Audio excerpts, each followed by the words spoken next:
বিসমিল্লাহির রহমানির রহিম।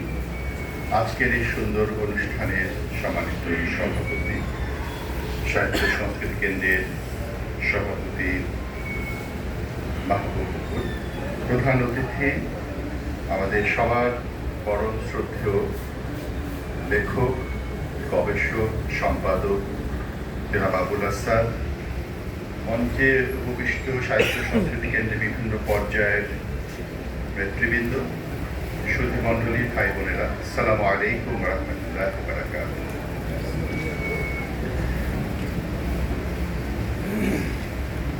এটা তো আমরা সবাই স্বীকার করব, একমত হব, লেখকরা, কবিরা জাতিকে স্বপ্ন দেখান। কারা স্বপ্ন দেখান?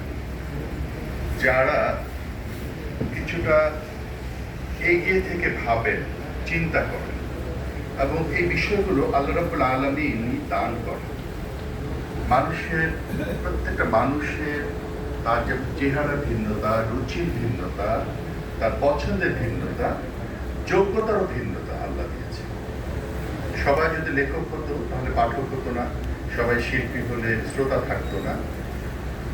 এই যে সৃষ্টি বৈচিত্র্য এবং এই সৃষ্টি বৈচিত্র্যের মধ্যে রব্বুল আলামিন আমাদের সৃষ্টির সেরাকুল মানুষ হিসেবে সৃষ্টি করেছেন, এটা তার অনেক বড় মেহেরবানি। এবং আমাদেরও তিনি কিছু না কিছু যোগ্যতা দিয়েছেন, গুণ দিয়েছেন, এবং এই যে যোগ্যতা গুণ দিয়েছেন সেটা আবার আল্লাহ বলেছেন সূরা তাকাসুরে,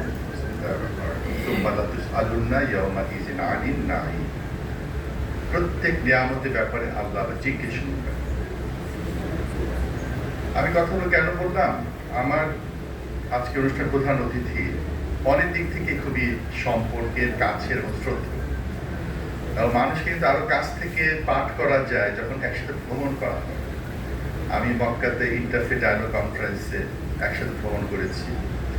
মাদ্রিদ, স্পেনে সেই কনফারেন্স ধারাবাহিকতায় আমি প্রধান অতিথির সাথে একসাথে ভ্রমণ করেছি। এবং যখন আমি প্রধান অতিথির সান্নিধ্যে না, তার আগে সায়েন্স সিরিজ আমার বিশ্বাস আপনারা পড়েছেন, আমরা পড়েছি, প্রেরণা পেয়েছি। আমি যখন মাদ্রিদ ইসলামিক সেন্টারে গেলাম, আমি জানি না আপনার মনে আছে কিনা মুরব্বী, উনি আবেগ নিয়ে বললেন, মানসুর আমি কি দেখছি? আমি যা লিখেছি তাই তো দেখতে পাচ্ছি। খুব আবেগ নিয়ে, আমরা সেটা এখনো ভুলবো না। মানে মুসলমানদের পরাজয়, আবার মুসলমান ঘুরে দাঁড়ানো, এবং তারা কি করলো? মাদ্রিদ একটা ইসলামিক সেন্টার করলো। সেই সেন্টার শুধু মসজিদ না, সেখানে জ্ঞান চর্চার কেন্দ্র থাকলো, এডুকেশন, সেখানে বাচ্চাদের, বড়দের আবার রেনেসাঁ শুরু হলো। এই যে স্বপ্নচারী, এটা কিন্তু লেখকরা দেখিয়ে থাকেন। কে দেন? আল্লাহ রাব্বুল আলামিন দেন। আমি আপনাদের অনুরোধ করবো, আপনি আপনার বুকে হাত দিয়ে চিন্তা করবেন যে আপনার মধ্যে কি তারা কাজ করে। গতদিনই এই যে সীমান্ত আকরাম ভাইয়া, আমাকে অনেকগুলো বই, আমি ওকে তো চিনি, তো এত বড় প্রকাশন, আমি তো দেশে বাইরে ছিলাম, আমার জানা ছিল। দেখেন আমাদের ছোট ছোট ভাইরা কিন্তু অনেক বড় বড় কাজ করছে। তাহলে কিসের তাড়নায়? বলেন, কিসের তাড়নায়? এই তাড়নায় যে আমার সমাজের জন্য, দেশের জন্য, মানুষের জন্য কাজ করতে হবে। সম্মানিত ভাই বোনা, আমি নেত্রকোনার মধ্যে শশার সাথে গিয়েছিলাম এবং কিছু সুন্দর লোকেশনে কিছু শুটিং হলো। প্রত্যেক জায়গায় দেখি বিডিআর জওয়ানরা আছে এবং এখানে টুরিস্ট স্পট পেয়ে গেলে যাওয়া যাবে না, ভাই ফাঁসি দিচ্ছে। দেখেন, দেশ রক্ষার জন্য বিডিআর পাহারা দিচ্ছে, কিন্তু আমার সংস্কৃতি রক্ষা কে করবে বলেন? এটা রক্ষা দায়িত্ব চাপ। এবং এটা যদি রক্ষা করতে আমরা না পারি, আমরা অজান্তেই আমাদের সন্তান পরে যে সে বিলীন হবে তা না, আমরা নিজেরা বিলীন হব।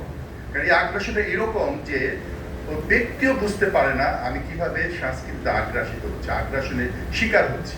আপনি কি লক্ষ্য করেন না সোশ্যাল মিডিয়াতে আমাদের ভাইদেরই শব্দ চয়ন দেখবেন যে তার মতের বিরুদ্ধে গেলে এমন শৈল্পিক গালি দিচ্ছে।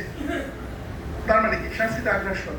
সে তখন দেখে আরেকজনও গালি দেয়, শুধু আমিও গালির ক্ষেত্রে পিছিয়ে থাকবো কেন?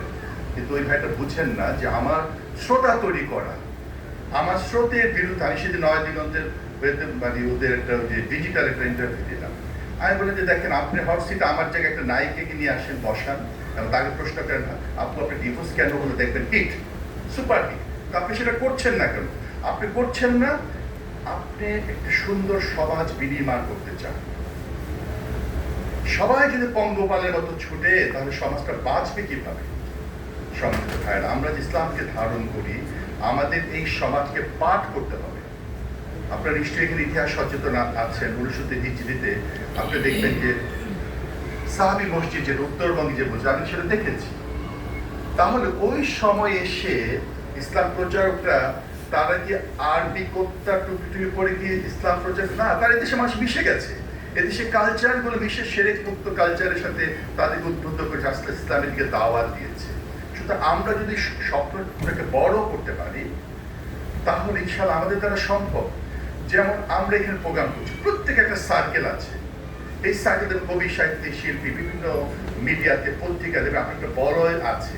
সেই বলয়টার মধ্যে আপনি আপনার বলয়টা বড় করার চেষ্টা করেন। কেন করবেন? করবেন হচ্ছে আমার সংস্কৃতিটাকে আমি প্রসারিত করতে চাই। আমরা শুধু আমাদের মধ্যে আবর্তিত হব না, আমরা আমাদের এই ভাবনাগুলো ছড়িয়ে দেবে সবার মাঝে। সাহিত্য সংস্কৃতি কেন্দ্র এই যে স্মারকী প্রকাশ হলো সংস্কৃতি পত্র, এটা যদি শুধু প্রকাশ করে আমরা আত্মতৃপ্ত বা তুষ্ট হই তাহলে ভুল হবে। এটা প্রকাশ করার পরে আমাদের প্রকাশটা যেমন কাজ, পরের কাজই শুরু হবে সবার মাঝে ছড়িয়ে দেওয়া। তারপরে কাজ হবে সবাই যেন প্রত্যেকে লেখাটা পড়ে।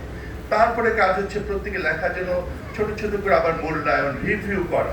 সেক্ষেত্রে লেখকের যদি পক্ষে আসে ফাইন, লেখক যদি শিয়াবতার কথাও যদি আরেকজন লেখক তুলে ধরে, রাগ করা যাবে না। কিন্তু আমরা কেউ কাউকে ছোট করবো না।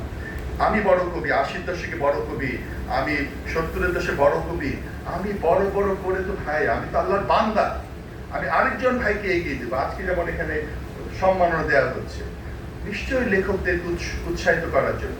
তো যারা পাবেন না সে যদি বলা মূল্যায়ন করা হলো না, না আপনাকে আবারও মূল্যায়ন করবে সাহিত্য কেন্দ্র। কিন্তু আমরা মূল্যায়নের জন্য, আমরা পদক পাওয়ার জন্য আমাদের সাহিত্য চর্চা, আমাদের কাজগুলো করবো। আমরা করবো হচ্ছে সামগ্রিকভাবে দায়বদ্ধতার জন্য। এই দায়বদ্ধতাটা আমাদের থাকতে হবে। আমি সাহিত্য সংস্কৃতি কেন্দ্রকে অনেক ধন্যবাদ জানাবো যে এত ব্যস্ততা এবং আমাদের ব্যস্ততা শেষ, তার মধ্যে যে তারা লেখকদের নিয়ে যে মৌলিক প্রোগ্রামগুলো করছে, এই জন্য মাহবুব বকুল ভাই এবং তার টিমকে বেশিরভাগ ধন্যবাদ জানাবো যে এই ধারা যেন অব্যাহত থাকে এবং কাজগুলো ধারাবাহিকতা খুব ইম্পর্টেন্ট। হঠাৎ করে একটা প্রোগ্রাম হলো আবার একটা গ্যাপ হয়ে গেল, সেটা ধারাবাহিকতা যেন থাকে। ইনশাআল্লাহ আমরাও চেষ্টা করছি, আমরা সবাই মিলে আমরা সুন্দর একটি স্বপ্নের বাংলাদেশ গড়ে তুলব, যে বাংলাদেশটা হবে আগের প্রজন্মের জন্য বাসযোগ্য সুন্দর বাংলাদেশ। এই কথাগুলো বলেই আমি কথা শেষ করছি। আসসালামু আলাইকুম ওয়া রাহমাতুল্লাহ।